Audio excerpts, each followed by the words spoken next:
40 ans après, à Port-Salle, la marée noire provoquée par le naufrage de l'Amoco Cadiz est encore dans tous les esprits, comme sur les murs de ce restaurant.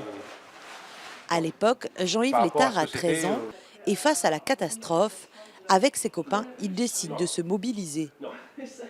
On a été récupérer des oiseaux pour les envoyer dans les cliniques, pour essayer de sauver le maximum de ce qu'on pouvait faire. On a essayé de faire ce qu'on pouvait. On allait en vélo, on faisait 3 km, on revenait, on reprenait des oiseaux.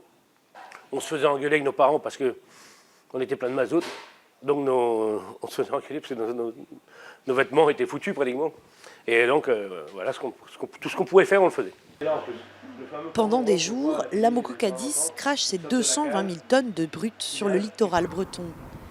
Très vite, des centaines de volontaires affluent des 4 coins de France et même de Belgique.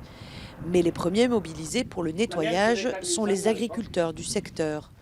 Pendant 3 jours, Jean-Yves Pelaine a pompé le mazout à l'aide de sa tonne à lisier, seul matériel adapté. S'il n'y avait pas eu les agriculteurs, je ne sais pas comment on aurait fait. Là, franchement, c'est pas pour se vanter. Mais sans eux, ça aurait été dur. Le monde paysan et le monde marin, bon, c'est un peu l'âme, mais un peu la même. Il y a une solidarité qui reste. Une solidarité qui s'illustre dans le combat judiciaire mené par les élus.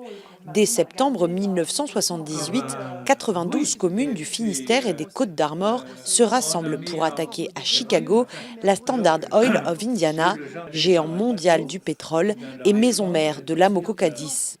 C'était un peu naïf, comme on disait, quoi. Quand on voit face à qui on était.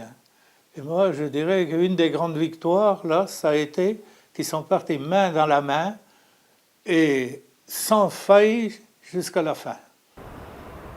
Et la persévérance a payé. Après 14 années de lutte, la Standard Oil of Indiana est reconnue seule responsable de la catastrophe par la justice américaine.